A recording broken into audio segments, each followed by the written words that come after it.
in all dimensions of mixed martial arts. Round one. Forward pressure here from Paul. Khan circling to the left. Quick right roundhouse kick there from Paul. Ooh, nice level change, drive into the cage. He's got to pull those hips away if he wants to secure the double leg. He can also walk the hips in and get the lift using the outside trip. Always got to be careful about pulling him onto the top though. Wizard utilization from Paul. Back onto the single now. This is nice chain wrestling from Khan. He's got to keep this chain wrestling up. Switch between the double leg, the inside-outside trips, high crotch as well. If he wants power, he's got to walk those hips in. Khan doing everything he can to chase that single. Beautiful job there, catching the leg. Goes around to the back, one hook to the good. He's got to be careful about pulling him on top though.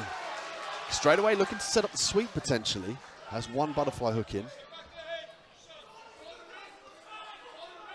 Jamie Paul now in top position. Khan, open guard here, potentially looking to sweep, couldn't quite get it. Paul, lovely pressure here. I love that control.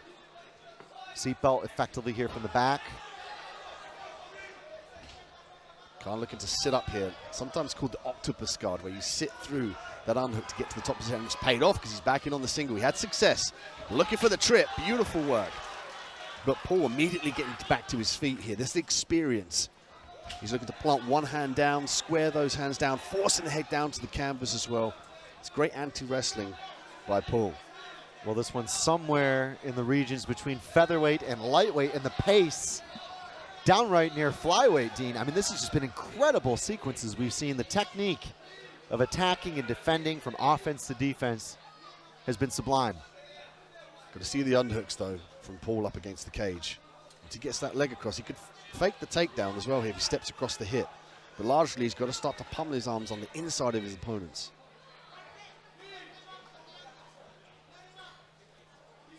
Well, Khan fishing here for double unders. Can he get it? He's got a good left hook, nice and tight, all the way around the back. Bicep pummel in response here from Paul. Paul forcing himself off the cage. Lovely. Lands a right hand on the disconnect. Ooh, lovely left hook, crowd respond. Not sure if Khan's wobbled, but he's took a back step. Comes forward looking for the takedown here. Doesn't set it up, he's low on the ankle. Might have to sit up here and switch to the single or the double. Look at that pressure, he's figure forward. Does Paul look, and he's forcing the head down with his arm wrapped around underneath the opponent's over with the overhook. He can turn him down to his back here as well. He can also fire the Darce, guillotine, as well as anacondas. And how ironic that would be from Paul, a fighter. Round two.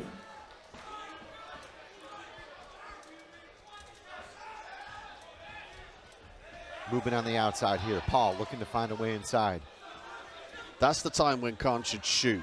When Paul comes forward with those power combinations, that is where the level changes.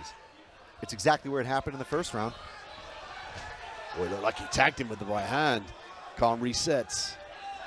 Khan needs a jab. Paul again, handiwork here. Good boxing here from Paul. Left to the body, right upstairs. Level change from Khan, walks him up to the cage. But we've got to remember, Paul's been here before. You know, he's felt this pressure. He's potentially recognized the fact that Khan likes to switch to that single leg. This is where Khan got it in the first round, and he's not able to achieve it. Khan going above the belt here. Paul, of course, as you mentioned, may really want to defend the grappling at all opportunities. 2 of his 3 losses via submission. Sacrifice throw, and that's why it's called sacrifice, because he sacrificed the bottom position. If Paul can sprawl and start to threaten the back here, he's got to clear that arm.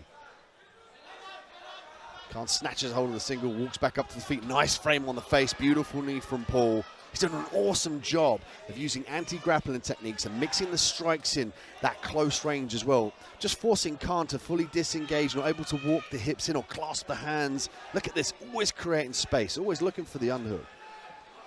Thinking about 100%er here, couldn't get it. Khan driving forward. Gets the hands clasped, nice and tight here. Opts to hike up then and maybe attack the back. Can he get it? One hook, yes.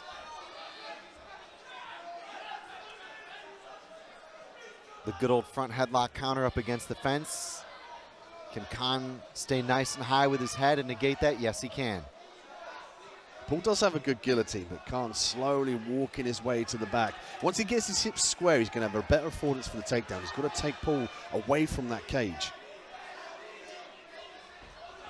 Khan here trying to get the back. He's got that left hook in. Can he hike his hips around? Yes, he can. Oh, this is better work. He's underneath the chin here, Chris. That looks tight. No. Yeah, it was difficult to see whether he definitively covered the neck. He wants to get that arm wrapped around the neck. You can see he's pummeling the opposite side arm in to lift the chin, to lift the nose. He wants to sneak that arm cleanly around the neck. Yeah, I apologize. I looked from our camera angle, and it looked like it was all the way around to the back of the shoulder. And to me, that read like it was underneath the chin. But, of course, it was a good little tuck from Paul to prevent that. But this is a definitive point here for Khan, making a stamp here in the second round. He's got the back, he's threatening the choke, he's got the takedown. This hugely goes in his favor in this round. Tied up? Could potentially be, depending on what the judges see. But there's a takedown. Round 3, final round. So the third and final round, just under 3 minutes here between Khan and Paul, and it has been a scintillating pace.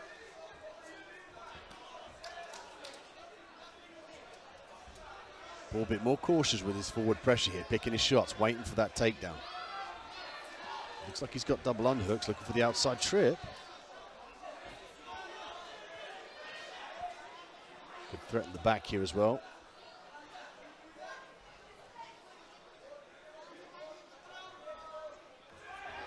Khan trying to bump him there, and Plauchi couldn't do it. Forced to scramble, turtle up, and get up against the fence, and does it. Driving. Nice base here from Paul. Can Khan go from double to single?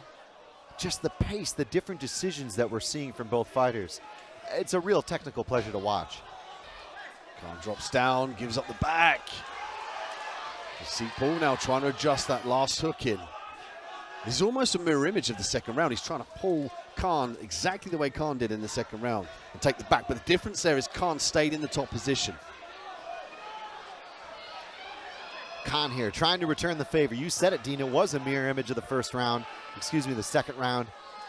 And here we are racing towards the finish. 90 seconds here on the clock. Will it be Khan? Will it be Paul? Khan just better able to negotiate those hooks. You know, the long legs, the dexterity, the flexibility. His awareness in that top position as well to ride the back, follow the angle as we see Paul roll, switch to the body triangle. He's in a tighter position here now. Now, if Khan can make this to the judges, where there's, you know, again, potentially two closer rounds, or maybe one round apiece, depending. If he can make this position significant enough, it could be what he needs to score and win the fight. Yeah, I'd like to see him use more strikes here, though. Really start to convince the judges he's in control. He can strike. Now, Paul's going to the right side here. He's got to go to the side of the lock, overhook the leg, and force the hips out to put pressure and try and turn in the guard and end up in the top position. Right now, he's on the wrong side. He's got to be careful about that arm going underneath the neck here, though. Khan fishing. Can't get it. Defense here from Paul. Blocking the arm. Not quite going 2-on-1.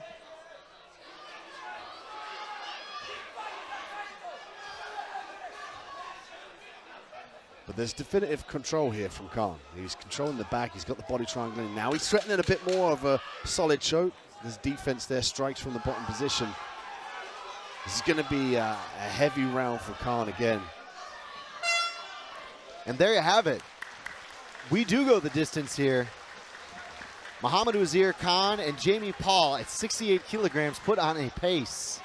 A pace not uncommon at 125 pounds. Dean, here is the tale of how that whole thing unfolded. Well, we see Paul as he tries to take the back like Khan did in round two, and he didn't make the adjustment to go underneath the arm and pull him round to his back and rotate him. Khan took advantage of that, negotiates around, gets the hooks in. From here, I love the pepper shots as he tries to drag Paul down to the canvas and get his back on the canvas, and then he's able to secure the body triangle, use those little shots while he tries to sneak the arm underneath the chin. Lots of back control. You know, a real definitive round again from Khan. It's going to be interesting to see what the judges have, but unofficially, I think round two for Khan and round three for sure for Khan. So But, I mean, we've been subject to the commentator's curse previously. Never in my life, Dean Mid-Hat. Well, the judges' scorecards are in. We've got the math, and Lance Murdoch will bring these two combatants together. What a fight it was between the red and the blue corner here tonight. Will it be Muhammad Uzair Khan or Jamie Paul? Lance Murdoch knows that answer, and here he is. Okay, ladies and gents. After 3 rounds of action, we consult the judges' scorecards. It's a unanimous decision. To the blue corner, Muhammad Uzair Khan. Well, we said that third round might have been a significant one. Muhammad Uzair Khan getting back control. I suspected it was tied up going into the third, Dean.